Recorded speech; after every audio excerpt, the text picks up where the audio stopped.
Abramos nuestras Biblias en la primera epístola de Juan, capítulo 5, versículo 13. Primera epístola de Juan capítulo 5. Versículo 13. Estas cosas os he escrito a vosotros que creéis en el nombre del Hijo de Dios, para que sepáis que tenéis vida eterna. Amén. Oremos al Señor. Padre, vengo ante ti hoy en el nombre de tu Hijo. Y Señor, hay una gran lucha en este edificio. Algo que ha venido a obstaculizar este servicio. Y oro en el nombre de Jesucristo para que lo apartes. Y. Que tu palabra sea proclamada. Que el Espíritu de Dios trabaje en los corazones de los hombres. Que toda carne sea humillada. Que solo Cristo sea exaltado. Padre, tú sabes. Tú sabes. Restaura la obra, Señor, que comenzaste esta mañana. Y no dejes que nada lo impida. En el nombre de Jesús. Amén. Hoy vamos a hablar sobre la salvación. No hay nada más importante que el Evangelio de Jesucristo y la salvación. La mayoría de vosotros sois más jóvenes que yo, pero descubriréis que la vida va a pasar rápidamente. Que vuestros días pasarán rápidamente. Que será menos de un siglo. Menos de varias décadas. Que cada uno de nosotros estará ante Dios y será juzgado. Y habrá algunos que estarán ante él y escucharán: bien hecho, mi buen y fiel siervo. Habrá otros que han rechazado la gracia toda su vida. Han rechazado la gracia, y por eso, escucharán: apartaos de mí. Nunca os conocí. Es muy claro en las Escrituras, pero debido al país en el que vivimos lleno de tanta herejía, es difícil para muchos discernir si realmente son cristianos. Algunos toman el Evangelio como si fuera algo que comprar después de un discurso de ventas, pensando que su seguridad eterna está asegurada. ¿Qué es segura? Porque una vez en su vida, oraron una oración y pidieron que Jesús entrara. Hay otros que caminan en condenación, porque se les ha impuesto legalismo y todo tipo de autojusticia. De modo que, aunque son verdaderos creyentes en Cristo, caminan en duda constante. Solo las Escrituras pueden darnos el equilibrio correcto. Solo las Escrituras. ¿Cómo sabemos que somos verdaderamente cristianos, cuando es tan fácil ser engañados? Por un lado, siendo despreocupados sobre la fe. Por otro lado, rezumando autojusticia. ¿Cómo podemos realmente saber que somos ¿cristianos? Y esa es la razón por la cual este libro fue escrito. El capítulo 5 de Primera Juan nos dice estas cosas. ¿Cuáles son estas cosas? Las cosas escritas en este libro fueron escritas ¿a quién? A aquellos que creen en el nombre del Hijo de Dios. Fue escrito para los verdaderos creyentes. ¿Con qué propósito? Que al escuchar la palabra de Dios, el Espíritu de Dios la aplique a su corazón, y tengan una garantía bíblica de que fueron convertidos. Ahora ese es el propósito de Juan. Pero al mismo tiempo, quiero que veáis que este propósito puede revertirse sobre aquellos que creen. Que creen, y sin embargo no lo hacen. Porque Juan nos va a dar una serie de pruebas mediante las cuales podemos examinar nuestras vidas para ver si estamos en la fe. Y aquellos que son verdaderos creyentes se regocijarán y serán fortalecidos por lo que escuchan en este texto. Aquellos que son incrédulos, bueno, hay dos posibilidades.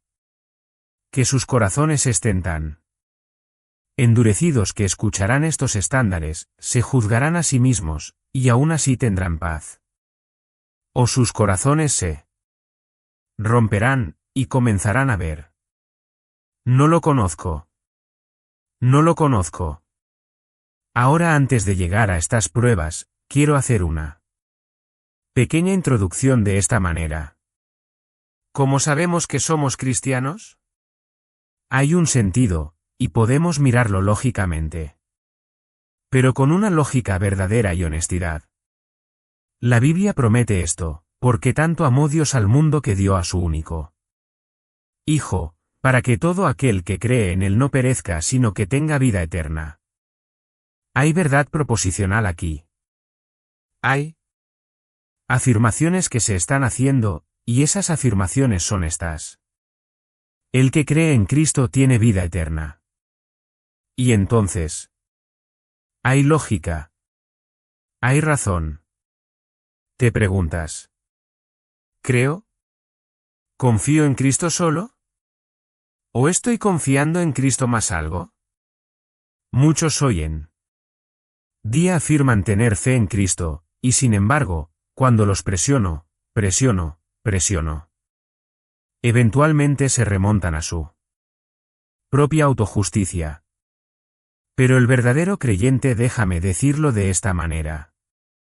Sería más fácil para un camello pasar por el ojo de una aguja, que sería para alguien pasar al cielo con un ápice de autojusticia sobre él. El verdadero creyente es una persona quebrantada. El verdadero creyente llora por el pecado. El verdadero creyente solo tiene esperanza y alegría y paz, debido a Cristo. El verdadero creyente no se deleita en miradas internas constantes, regocijándose en su propia piedad. Y no llaman la atención sobre sí mismos, sino que adoptan las palabras del salmista que dijo, no a nosotros, oh Señor. No a nosotros, sino a ti sea la gloria. No llamarán la atención sobre sí mismos. No se jactarán de su propia justicia. No exaltarán su propia piedad. No abrirán la puerta y dirán, mírame. Porque tus obras más justas son trapos sucios ante un Dios santo, y apesta en las narices de Dios. Pero el verdadero creyente dice, no tengo nada. Excepto Cristo, y solo Cristo. Han crecido en verdadera sabiduría espiritual, de modo que dicen esto. Ya no me jacto en la carne, sino que espero en Cristo. Solo en Cristo. Conozco y he visto y volveré a ver, verdaderos creyentes que luchan con dudas sobre su salvación. Lo he visto. A veces escuchas la falsa enseñanza de que si dudas de tu salvación, es porque estás perdido. Eso no es cierto. La razón por la que se escribió este libro es porque un verdadero creyente puede llegar al punto de dudar de su salvación. Un verdadero creyente puede dudar de su salvación, pero un verdadero creyente nunca dudará. Nunca dudará de una verdad, que Cristo es su única esperanza. Que Cristo es su única esperanza. Un verdadero creyente puede ir y venir en esto. ¿Estoy salvado? ¿No estoy salvado? ¿Estoy salvado? Pero no irán y vendrán. ¿Soy lo suficientemente justo para ser salvado? ¿O no soy lo suficientemente justo para ser salvado? Eso ya está resuelto en su corazón. Eso ya está resuelto en sus corazones.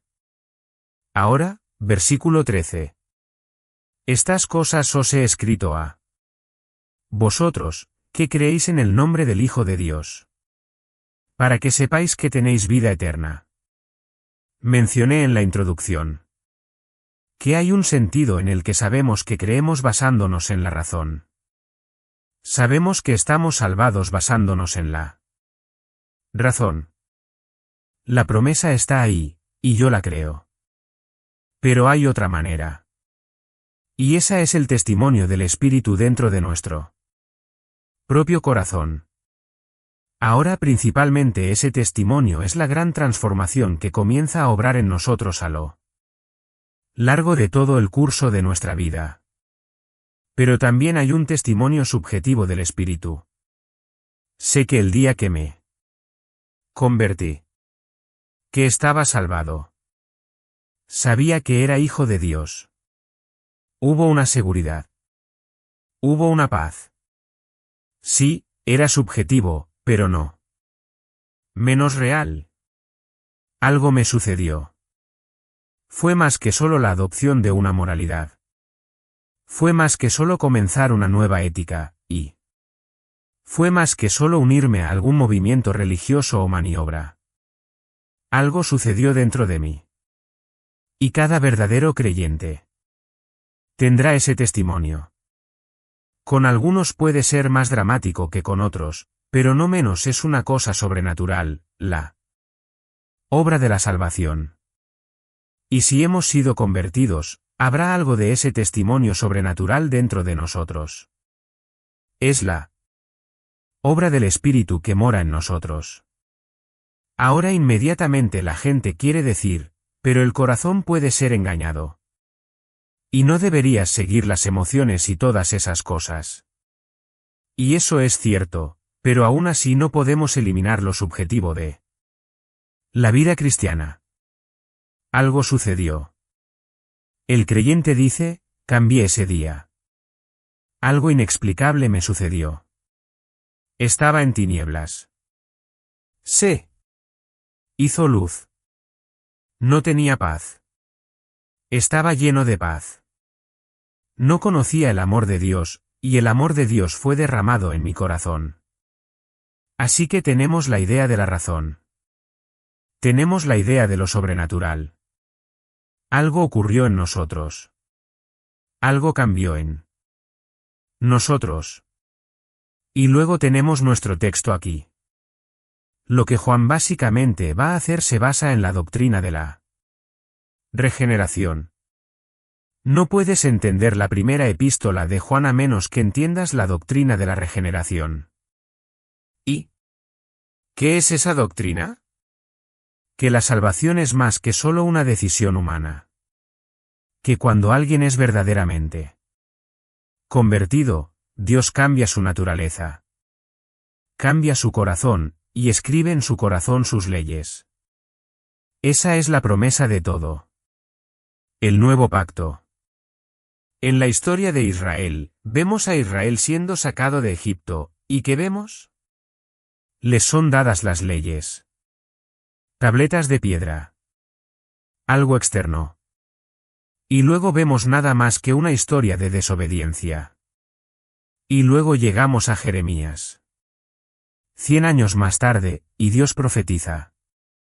Dios habla a través de Jeremías, y dice esto. Voy a hacer un nuevo pacto. Y va a ser diferente. No como el pacto que hice con ellos cuando los saqué de Egipto. No.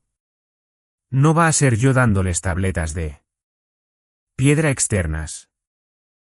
Lo que voy a hacer es que voy a escribir mis leyes en su corazón, y no tendrán necesidad de ser enseñados sobre estas cosas. Porque yo mismo les enseñaré.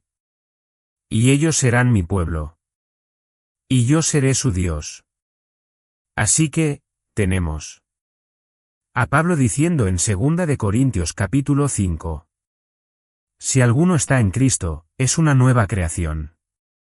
Y aquí está lo que necesitas entender. Hay una relación directa entre la naturaleza y la voluntad. Naturaleza y voluntad. Si la naturaleza es malvada, la voluntad se inclinará hacia el mal. Debes entender eso. Ese es el caso de todo hombre nacido en este planeta. Nace con una naturaleza caída, y su inclinación, la dirección de su voluntad es hacia el mal. ¿Qué debe suceder? Un hombre debe ser regenerado. Su corazón debe ser transformado por Dios, y cuando Dios le da a un hombre una nueva naturaleza, esa nueva naturaleza tiene nuevas y justas afecciones. Y esas nuevas y justas afecciones impulsan a ese hombre hacia la voluntad de Dios. A querer hacer la voluntad de Dios. Y es por eso que Juan ahora puede escribir que aquellos que verdaderamente conocen a Cristo van a vivir de cierta manera. ¿Ves eso? Habrá frutos. Mateo capítulo 7. Los conoceréis por sus frutos. No solo al falso profeta, sino que conoceréis a todos por sus frutos. Déjame ponerlo de esta manera. No me importa cuánta escritura conozcas. ¿Qué haces? ¿Qué haces? La Biblia no mira tanto lo que sale de tu boca. ¿Qué haces? ¿Cómo vives? ¿Cómo eres? Esa es la evidencia de una persona verdaderamente convertida. Escucho a tantas personas tomando Mateo capítulo 4. Cuando viene el diablo tienes que citarle la escritura. Jesús no derrotó al diablo en esos 40 días en el desierto, porque le citó la escritura al diablo. Esa es la cosa más tonta que he escuchado. Pero es predominante en la tierra. ¿No es así? No derrotó al diablo citándole la escritura al diablo. Derrotó al diablo obedeciendo la escritura que citó. ¿Ves eso? ¿Ves eso? Esto no es magia. Esto no es hechicería. Esto es fe y obediencia. Eso es lo que es esto. Ahora veamos estas pruebas. Y comencemos en el capítulo 1, versículo 5. Este es el mensaje que hemos oído de él y os anunciamos que Dios es luz, y en él no hay oscuridad alguna. Dios es luz. Ahora cuando escuchamos eso, principalmente la gente comienza a pensar, sí, Dios es santo. No hay mancha en él. Y eso es cierto. Pero probablemente esa no sea la idea principal de Juan aquí. Ves que había un grupo de personas, no se les puede llamar realmente gnósticos, pero al menos eran el comienzo de los gnósticos. Un culto terrible que hizo un gran daño al cristianismo en los primeros siglos del cristianismo, y que de hecho todavía existe hoy. No solo en un grupo llamado gnósticos, sino que ha permeado incluso partes del evangelismo. Eran un grupo peligroso, y básicamente estaban enseñando esto: que Dios no es luz. Dios es oscuro en el sentido de que Dios está oculto. Esotérico que realmente no puedes conocer a Dios. El hombre común, el creyente común no puede realmente conocer a Dios. Solo estas personas superespirituales podían realmente conocer a Dios. Y al no conocer a Dios, tampoco podríamos realmente entender la voluntad de Dios, o lo que realmente requiere. ¿Ves esto en el pensamiento secular hoy? ¿No? Todos los políticos dirán que creen en Dios. Es solo que Él no puede ser conocido, y no ha hablado. Entonces puedes decir que crees en Dios, y aún así no tienes que hacer nada de lo que Él dice. Pero Juan vuelve, ¿y qué dice? No. Dios es luz. Y en este caso, conociendo a Juan, conociendo el Evangelio de Juan, diría que su idea principal es Dios se ha revelado. Dios se ha dado a conocer. Así que míralo de esa manera. Este es el mensaje que hemos oído de Él, y os anunciamos que Dios es luz, y en Él no hay oscuridad alguna. Versículo 5. Si decimos que tenemos comunión con Él. Muchas veces este pasaje se enseña como refiriéndose a creyentes de si los creyentes están caminando en comunión, o los creyentes no están caminando en comunión. Pero eso está completamente fuera del contexto de este pasaje. Tener comunión con Dios es ser creyente. Estar fuera de esa comunión con Dios es ser incrédulo. Ahora eso es todo. Eso es lo que Juan está enseñando. Así que, básicamente está diciendo, si decimos que somos cristianos, si decimos que tenemos comunión con Él, y sin embargo, caminamos en oscuridad. Ahora la palabra caminar aquí es del griego.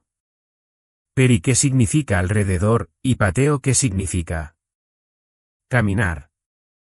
Significa caminar alrededor. Es una palabra comúnmente usada por Juan, comúnmente usada por Pablo, y se refiere a un estilo de vida en cada área de la vida. Que la Biblia no ve espacio para dividir nuestra existencia en secular y sagrado. O hay lugares donde debemos obedecer a Dios, y lugares donde Dios no pertenece. Eso no es la forma en que la Biblia lo ve.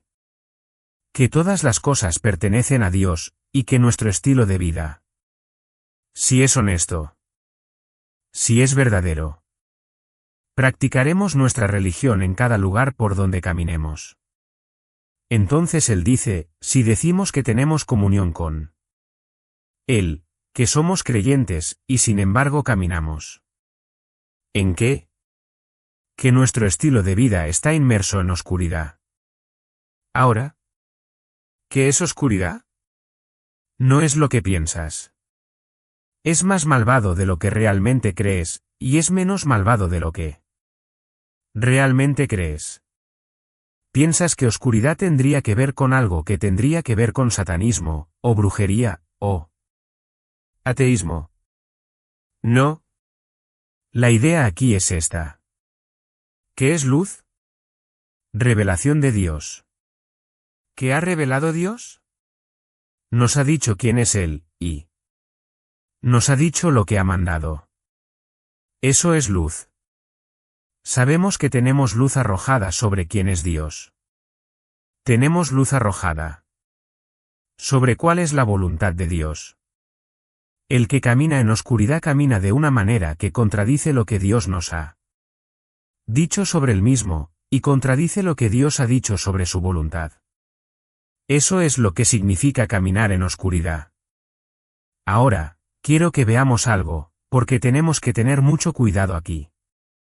En primer lugar, la palabra está en tiempo presente denotando acción continua. No está hablando solo de un momento en el tiempo, sino que está hablando del estilo de vida de una persona. De modo que si simplemente juzgaras a una persona por un momento en el tiempo, podrías juzgar gravemente a esa persona. Podrías ver a un verdadero creyente cometer una acción que fuera pecado, y escribirlo inmediatamente como un incrédulo. Pero eso no sería bíblico. No sería justo. No sería correcto.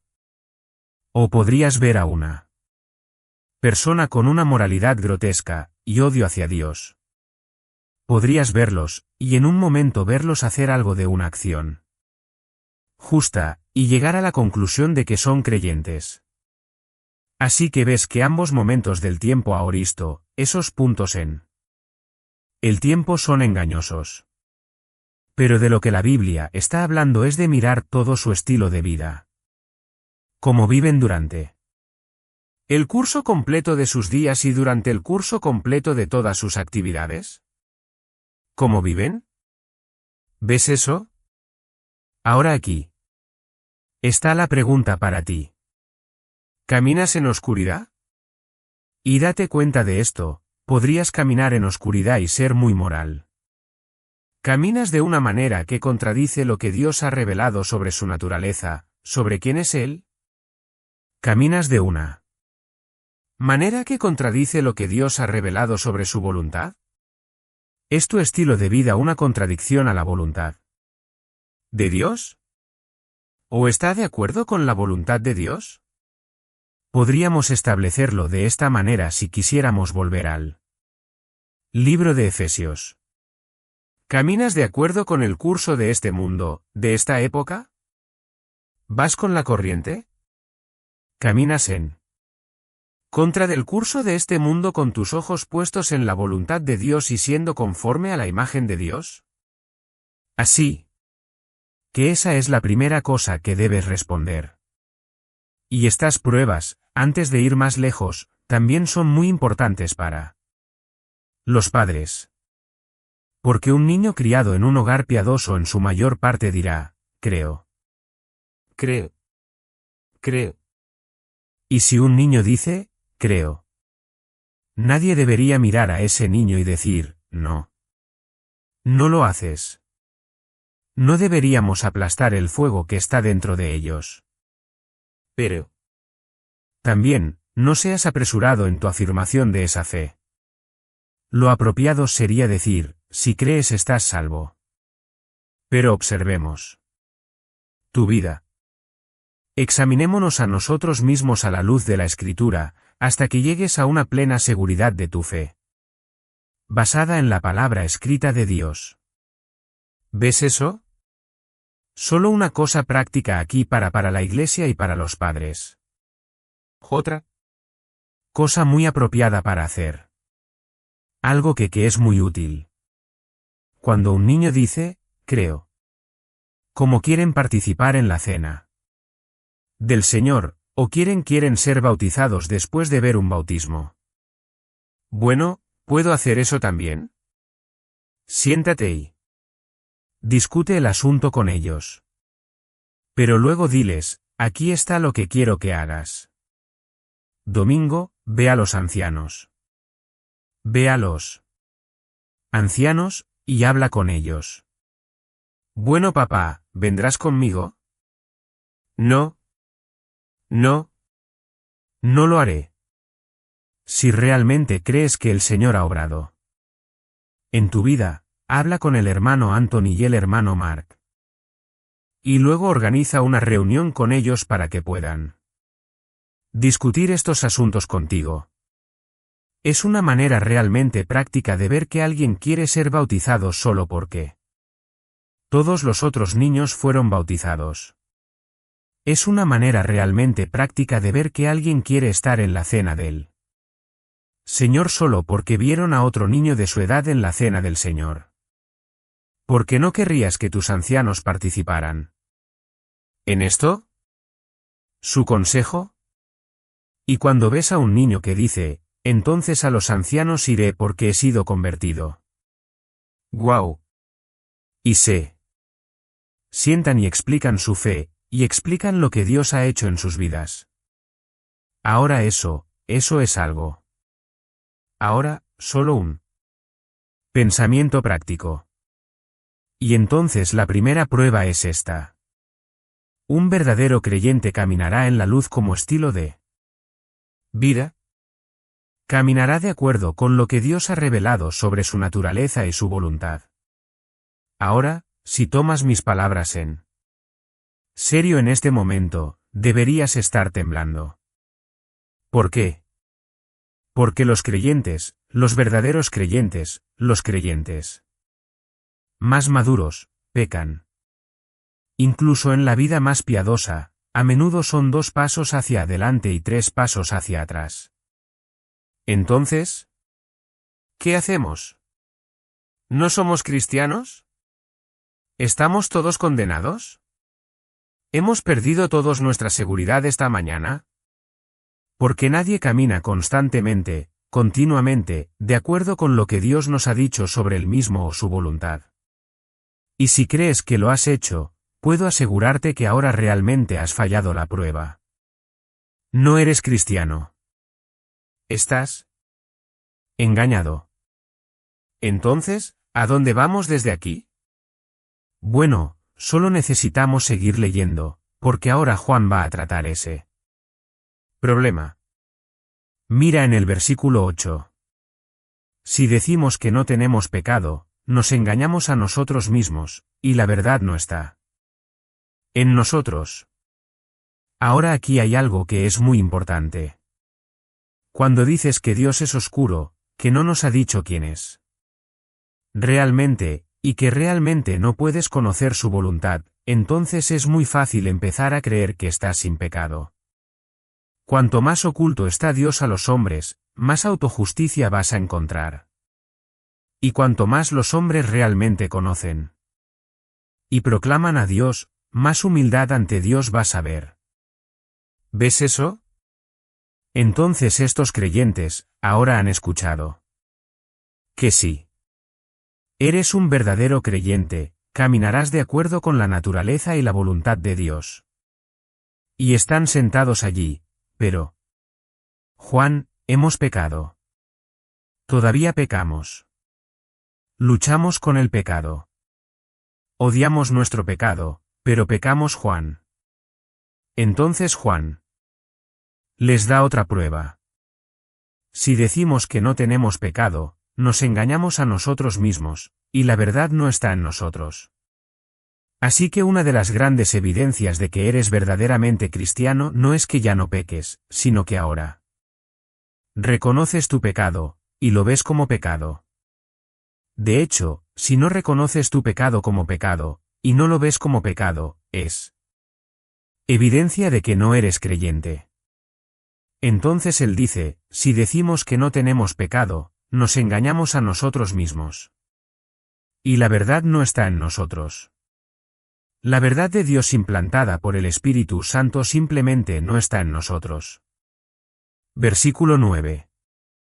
Si confesamos nuestros pecados, Él es fiel y justo para perdonar nuestros pecados y limpiarnos de toda maldad.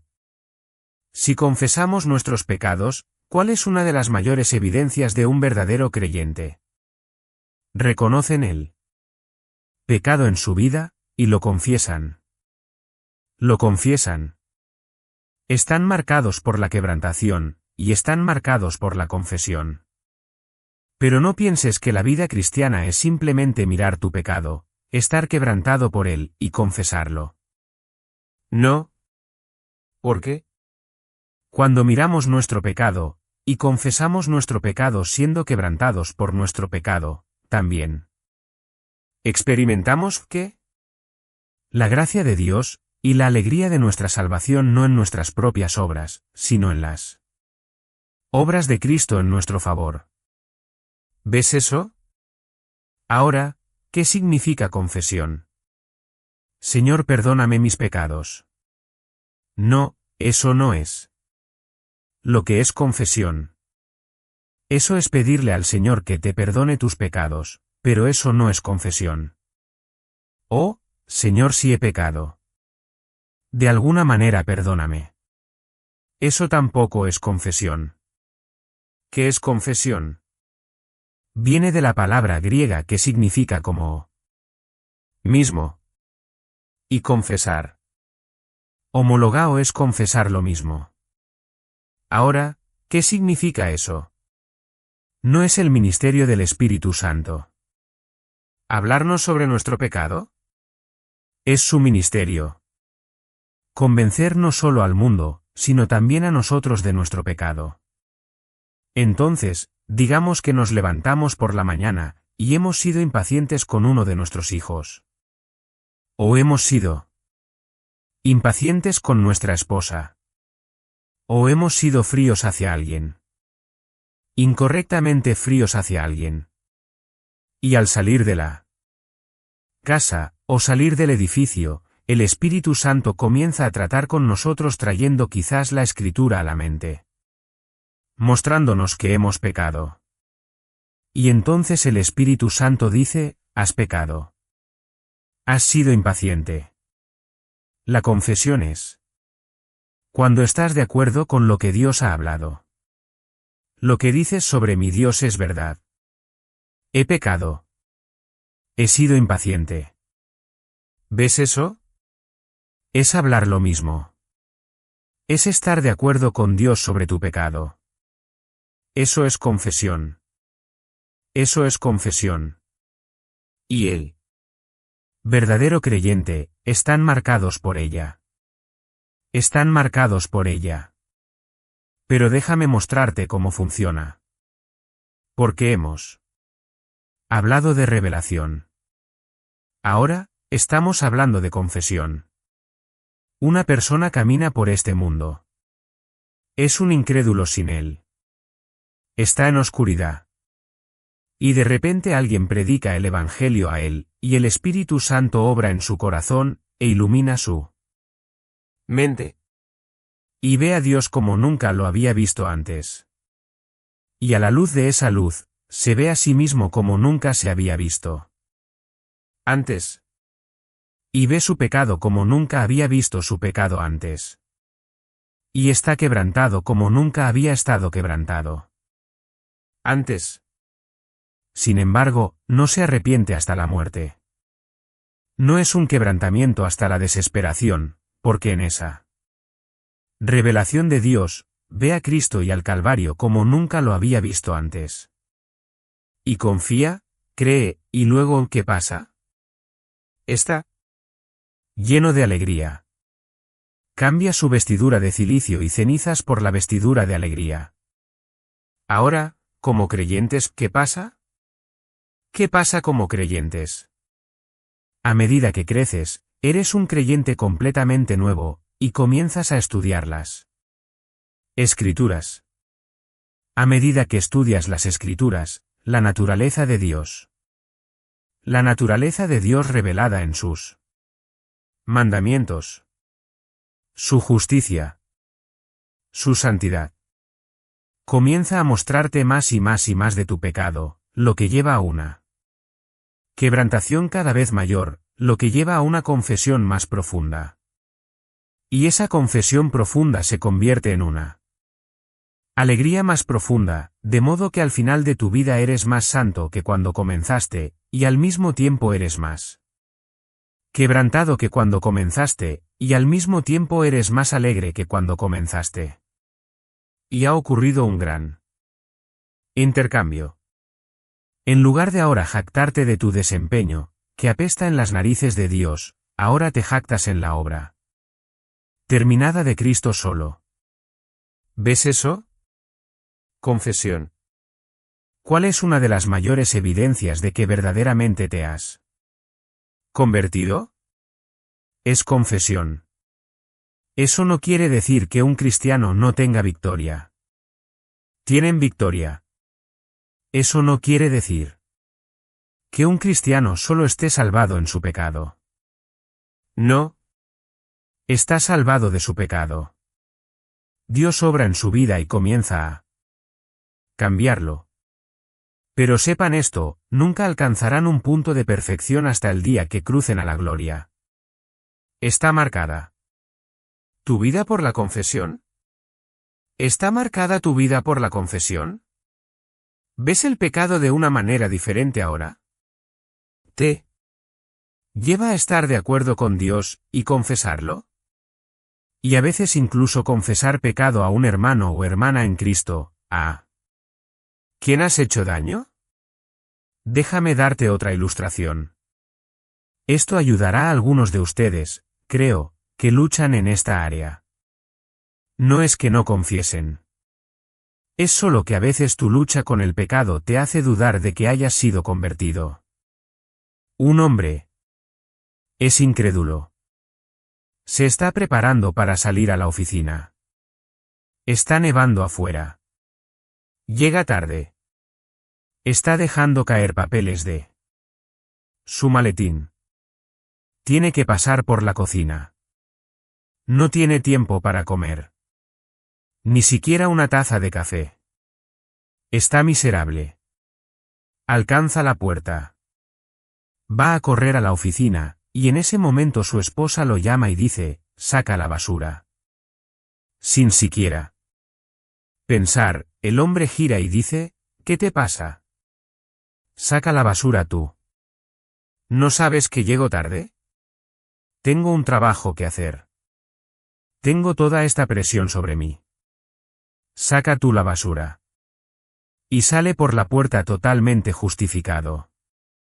No tiene problema con lo que ha hecho. No tiene problema en absoluto. Sube al coche. Va y toma café. Va a su trabajo. Hace su presentación. Está bien. 3 meses después, es convertido. Y luego 9 meses después, está bajando las escaleras. Caminando por la cocina. Está nevando afuera. Tiene todo tipo de presión sobre él. Hay papeles volando de su maletín. Su jefe simplemente le está dando problemas arriba y abajo.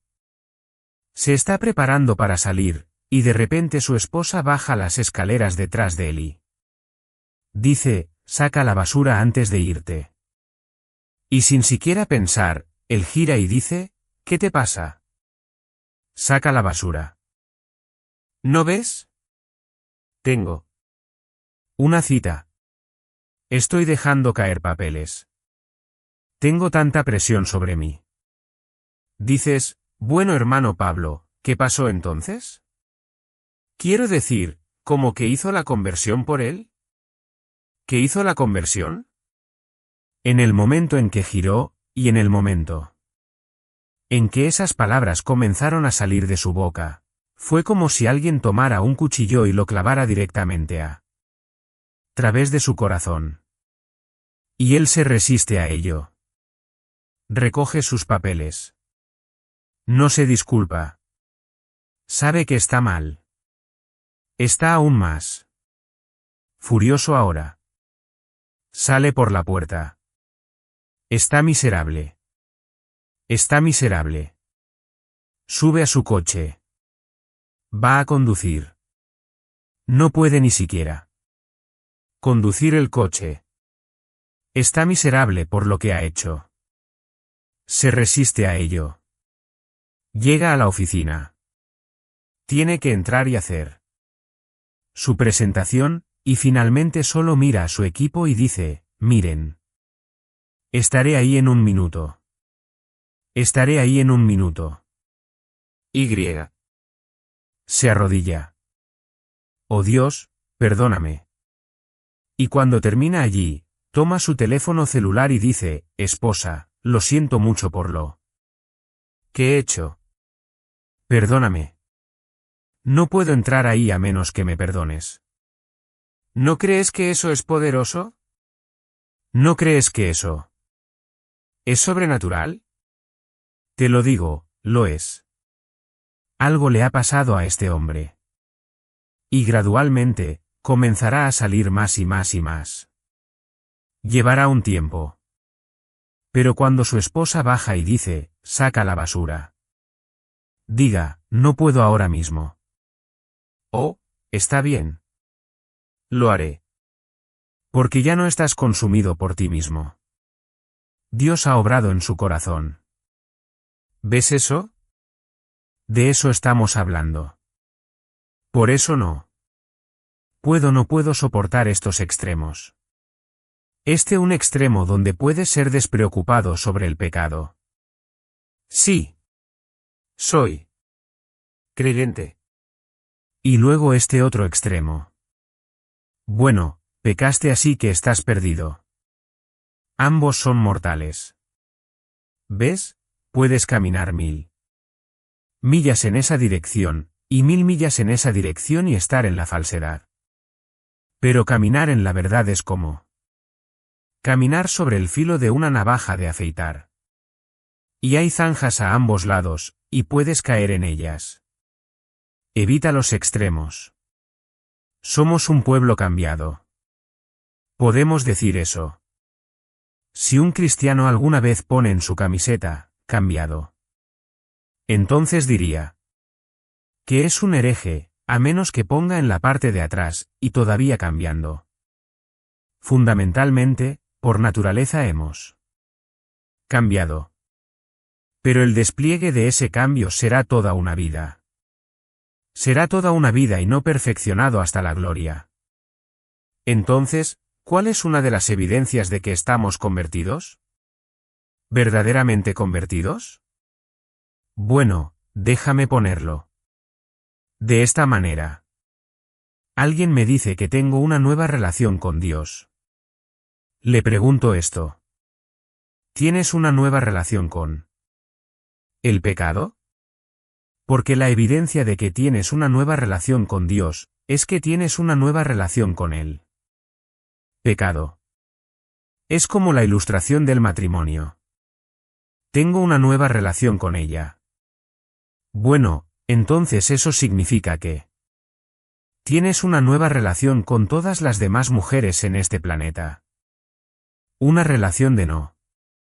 ¿Ves? Ahora pasemos a la siguiente prueba. En el capítulo 2 versículo 4, o comencemos en el versículo 3. Por esto sabemos que le hemos conocido. Ahora esto es una ahora mira eso. Por esto sabemos que somos cristianos, si guardamos sus mandamientos. Ahora, incluso más audaz se volverá Juan. El que dice, he llegado a conocerlo, y no guarda sus mandamientos es un mentiroso. Ahora, detengámonos ahí por un momento. Si tuviera un centavo por cada vez que alguien en Estados Unidos me dijera, bueno yo sé. Vivo en el mundo igual que el diablo, todo lo demás. Pero tú no sabes lo que está dentro de mi corazón. Realmente lo amo. Realmente lo conozco. ¿Cuál es la respuesta a eso? Juan proporciona la respuesta. El que dice, he llegado a conocerlo, y no guarda sus mandamientos es un mentiroso. Ahora nuevamente, la idea de guardar aquí. Tiempo presente. Hablando de un estilo de vida. No está hablando de perfección sin pecado. Pero está hablando de una nueva relación con los mandamientos de Dios. Y volvamos ahora. ¿Tienes una nueva relación con Dios? Entonces tienes una nueva relación con el pecado, porque tienes una nueva relación con los mandamientos de Dios. Antes de la conversión, un hombre no anda por ahí pensando en los mandamientos de Dios. Tratando de obedecer los mandamientos de Dios. Quebrantado cuando rompe los mandamientos de Dios. Confesando cuando rompe los mandamientos de Dios. No tiene relación con los mandamientos de Dios. Hace lo que es correcto a sus propios ojos. Pero si ha sido verdaderamente convertido, ¿qué pasará? Comenzará una relación con los mandamientos de Dios, con la voluntad de Dios. Querrá conocer la voluntad de Dios para su vida. Querrá obedecer la voluntad de Dios. Pedirá poder para la obediencia. Confesará el pecado cuando se encuentre rompiendo la voluntad de Dios. Esta es la evidencia de la verdadera conversión. ¿Lo es? ¿Se encuentra en ti? ¿Se encuentra en ti? Nuevamente, no estamos hablando de algún fariseo autojusto. Para nada. Podríamos estar hablando de una persona que está luchando, y luchando mucho, pero su lucha proviene del hecho de que ahora quieren obedecer la voluntad de Dios. Desean obedecer la voluntad de Dios. Es significativo para ellos. Significativo para ellos. Precioso para ellos. Y ahora. Algunos de ustedes, porque conozco las obras del diablo. Sé cómo trabaja. Algunos de ustedes están diciendo, pero Tana. Menudo no quiero estudiar las escrituras. Eso es exactamente lo que estás diciendo. Tan a menudo soy perezoso. ¿Eso? ¿Significa que no estoy convertido? Tan a menudo no memorizo.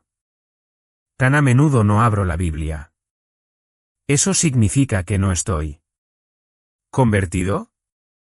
Puedo unirme a la canción que acabas de cantar. Ninguno de nosotros estudia la palabra como deberíamos. Ninguno de nosotros memoriza como deberíamos. Pero aquí hay algo que sé. Antes de la conversión, no me molestaba que fuera perezoso con respecto a la piedad y la devoción y el estudio de las escrituras. Ahora eso también me mata a veces. Pablo, eres predicador. ¿Cómo puedes no querer levantarte de la cama ahora mismo y estudiar? ¿Ves? Si luchas con esto, y sé que lo haces. Si luchas con esto, esto también me dice algo sobre ti.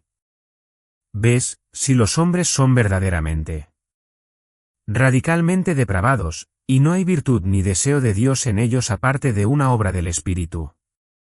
Y sin embargo, estás sentado ahí diciendo, deseo ser más como Él. Quiero conocerlo mejor. Quiero obedecerlo más. Y me mata cuando no logro las cosas que deseo. Eso me dice que algo te ha sucedido. Pero tendrás una nueva relación con su palabra. Lo harás. Escúchame, jóvenes. Escúchame. Porque no sabes lo que crees saber. Y lo sé. Porque cuando tenía vuestra edad, no sabía lo que creía saber. Y lo sé porque dentro de 30 años, si vivo tanto tiempo, miraré atrás a este mismo día de pie en este púlpito y me daré cuenta de que ni siquiera sabía lo que creía saber incluso ahora. Esto es parte de la vida cristiana. Va a haber pruebas en tu vida. Va a haber sufrimiento.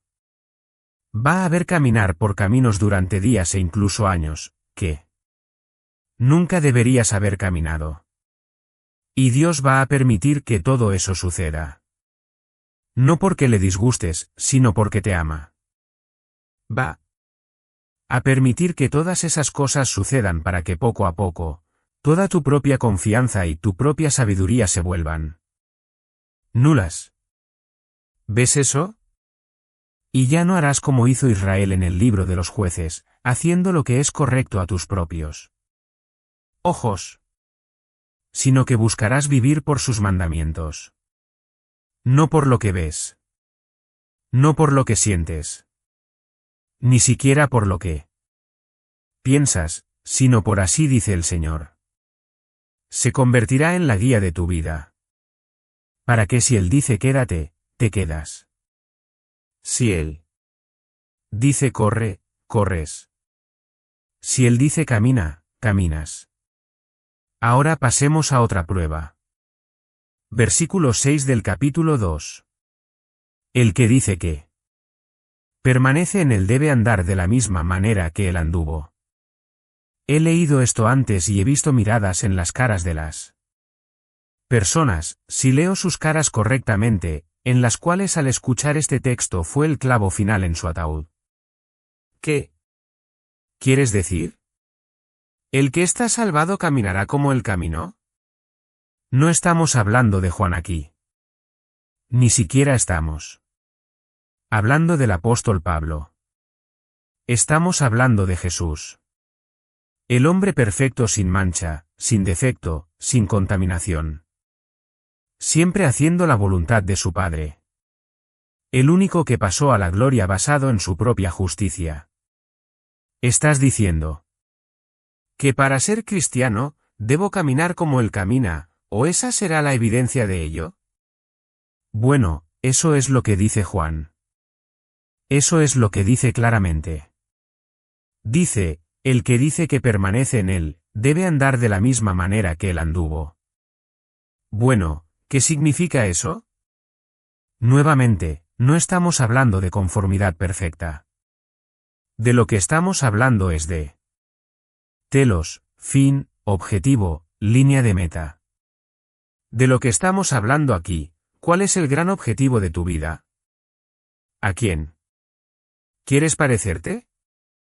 ¿A quién estás buscando imitar? Cuando era niño, a menudo tenía miedo de mi padre, pero siempre respetaba a mi padre. Y él era un hombre grande. Era aproximadamente de mi tamaño, mi estatura, pero era mucho más fuerte, mucho más cuadrado. Y salíamos cuando yo era niño, y alimentábamos a los caballos especialmente en el invierno. Cuando toda la nieve y el hielo llegaban. Y no había agua para los caballos, o el ganado. Y salíamos y rompíamos hielo. Llevábamos agua en grandes cubos. Y todavía puedo recordar hasta el día de hoy a mi padre agachándose y agarrando un cubo con una mano y otro cubo con la otra, y parándose allí sosteniéndolos, y simplemente caminando a través de la nieve, Siempre quise ser como él. Me llevaba allí cuando tenía 6 años. Y yo alcanzaba y agarraba un cubo, y alcanzaba y agarraba otro cubo. Y luego trataba de poner mi pie en su huella. Y honestamente, parecía una araña borracha. Si me hubieras visto, te hubieras reído. Si hubieras sido menos que un buen hombre, te hubieras burlado y bromeado. Pero no. Habría habido duda en la mente de nadie de que ese niño pequeño quería ser como su padre. Estaba tropezando y cayendo y fallando. No podía dar el mismo paso. Pero no había duda de que quería ser como alguien, y ese alguien era su padre. Ahora, ¿puedo hacerte una pregunta? ¿A quién quieres parecerte? Y ahora, ten miedo. Porque realmente ni siquiera necesitamos que respondas esa pregunta. Ya lo sabemos. No porque seamos profetas. No porque podamos mirar dentro de tu corazón. Todo lo que tenemos que hacer es abrir nuestros ojos. No está tan oculto como crees. Ahora estoy diciendo eso. Con respecto a ti, con respecto a mí, con respecto a todos nosotros. La persona a quien realmente esperas parecerte, es muy evidente. Es muy evidente. Hablar como el mundo. Actuar como el mundo. Vestirse como el mundo. Hacer todo lo que hace el mundo. Tener los mismos héroes. Tener los mismos pasiones y deseos. Entonces todo lo que le está diciendo a todos es, amas el mundo. Amas el mundo. ¿O quieres ser como Cristo? Se enseñan tantas cosas sobre la masculinidad que están tan equivocadas. Como si algunos de estos personajes históricos, ya sabes. Incluso John Wayne, o Teddy Roosevelt, o exploradores, o esto o aquello, están destinados a imitar. No, no lo están. A menos que lo hicieran para la gloria de Dios, no deben ser imitados. Porque no estamos hablando de ser un hombre como John Wayne, o Hércules. Estamos hablando de ser un hombre como Jesucristo. Estamos hablando también de ser una mujer, que muestra la misma virtud que su Señor y hermano mayor. Estamos hablando de querer ser como Jesús. ¿Es eso evidente en tu vida? ¿Deseas ser como Jesús? Y a veces te sientas solo como yo lo hago por la noche en la oscuridad, pensando este día actúe más como un tonto, que como Jesús. Actúe más como un patán, que como Jesús. Actúe más como un hombre arrogante, o un griego, o un romano, que como Jesús. Entra en conversaciones y di, no hablé como Jesús habría hablado allí. ¿Quieres y deseas ser como Jesús? Y. Ten mucho cuidado, porque ese querer ser como Jesús siempre se filtra a través de la cultura o subcultura en la que vivimos. ¿Podría ser un tipo corriendo con chanclas y pulseras de ¿qué haría Jesús? Y diciendo, hombre, soy un hombre salvaje. Como Jesús era un hombre salvaje. No. Eres como tu cultura es lo que eres.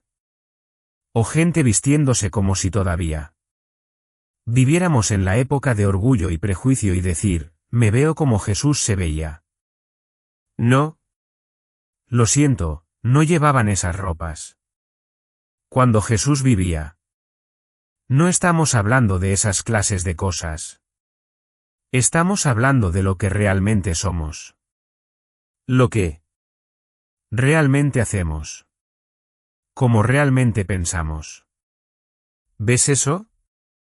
Muy importante.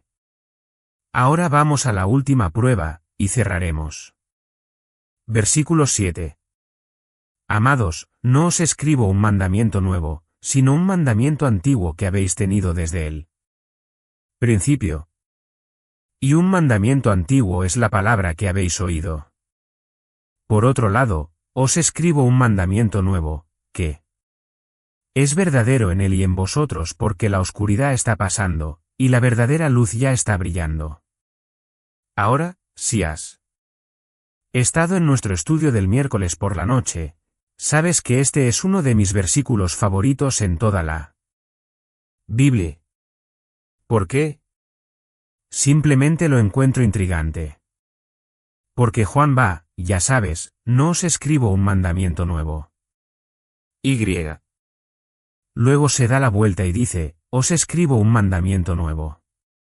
Y solo quieres mirar a Juan y decir, Juan, ¿cuál es?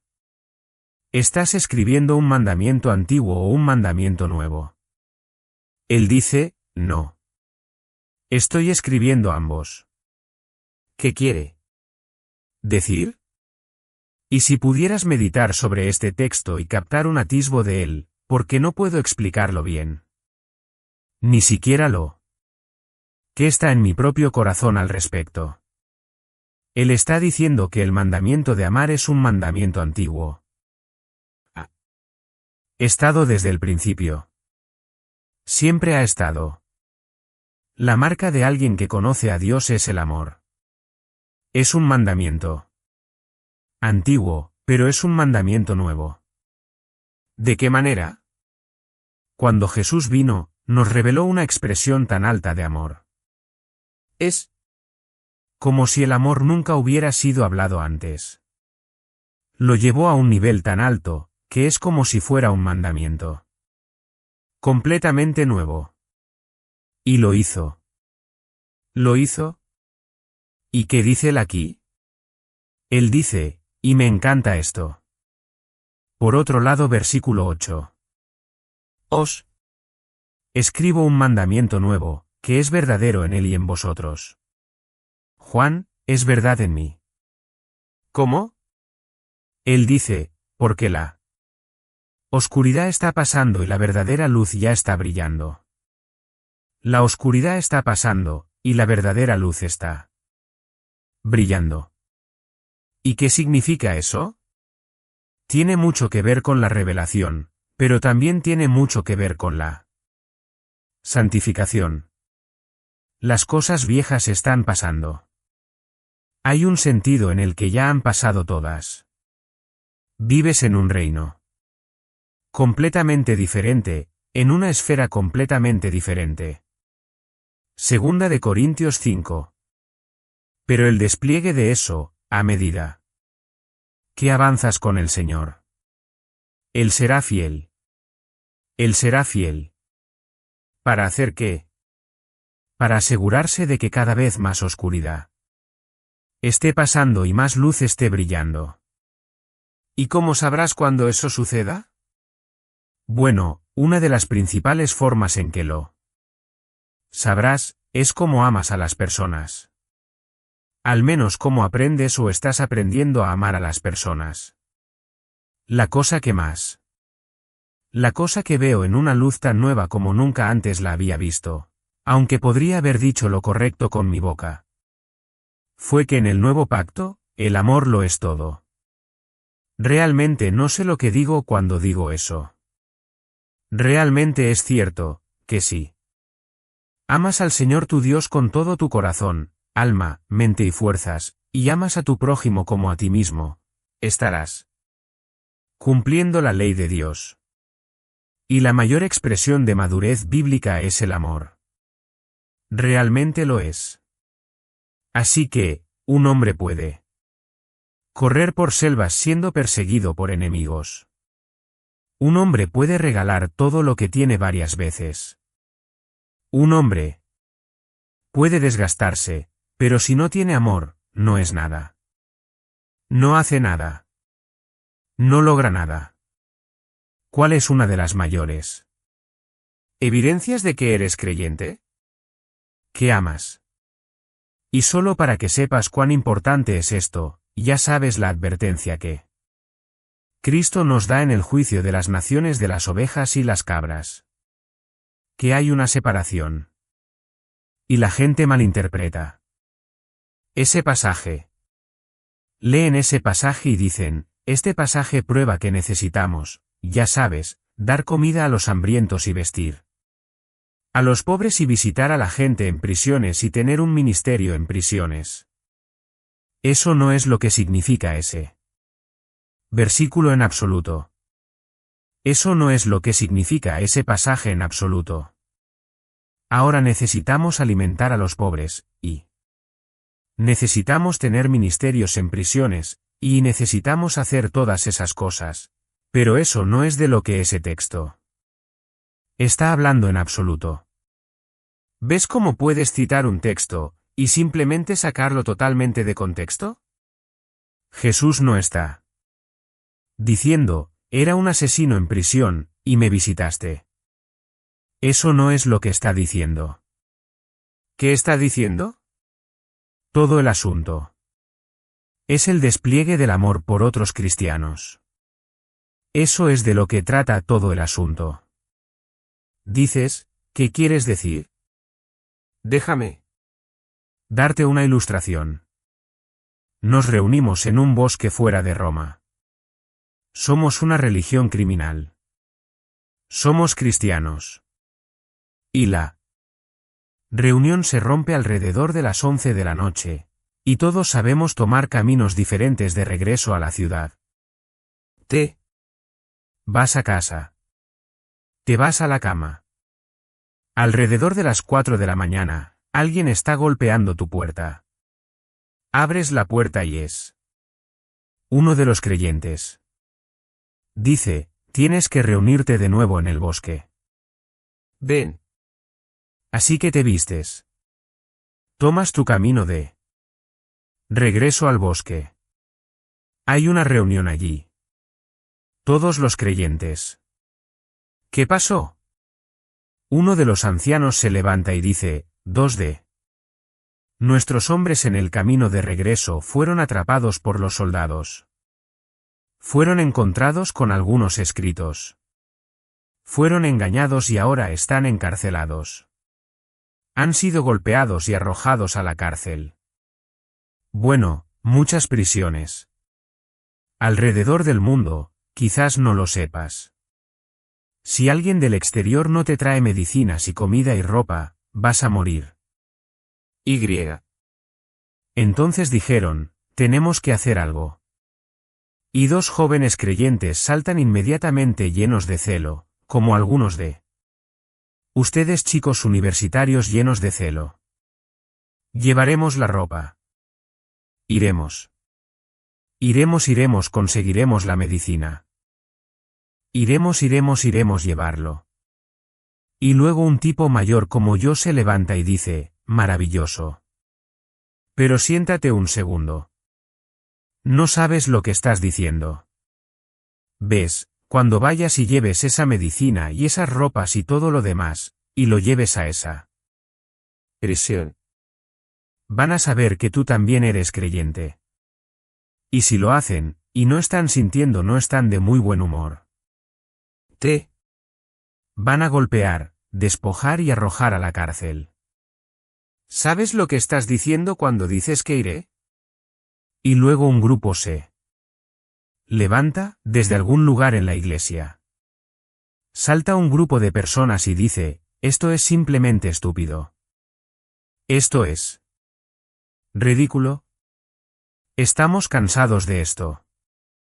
Quiero decir, creemos en Jesús también, pero solo seguimos viendo que esta iglesia se vuelve más y más radical, y estamos cansados de eso. Creemos que ustedes están locos. Nunca fuimos llamados a hacer este tipo de cosas. Los atraparon. Es su problema. Dios sabe lo que está haciendo. Estamos fuera de aquí. Y se van. ¿Y qué acabas de ver? La división de las ovejas y las cabras antes del día del juicio. Y luego 2 hombres mayores se levantan, y dicen, mira. Hemos criado a nuestras familias. Jóvenes, siéntense. No queremos que vayan. Hemos criado a nuestras familias.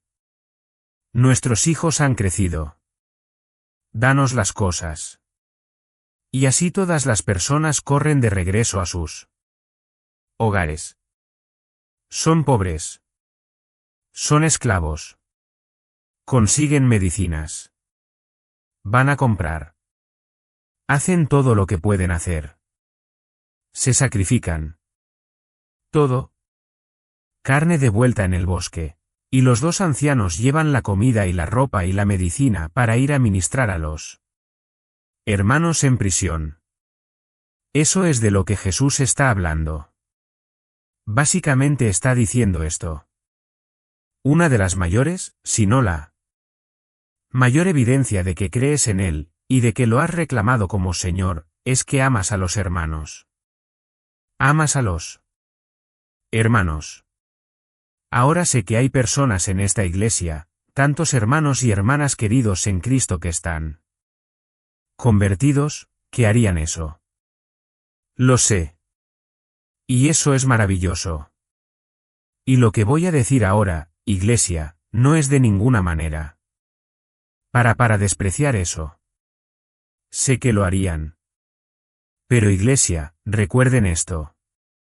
Tenemos hermanos y hermanas en Cristo en prisión.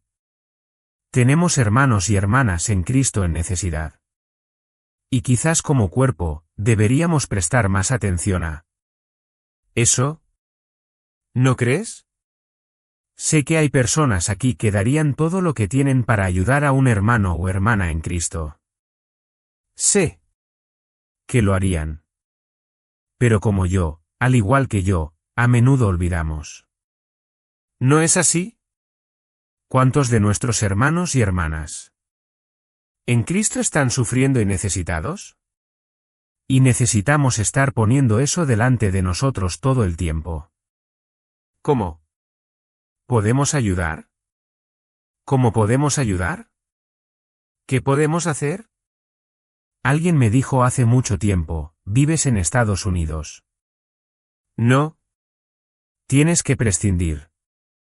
Entonces puedo elegir hacerlo por el bien de los hermanos y hermanas en Cristo. Pensemos en eso.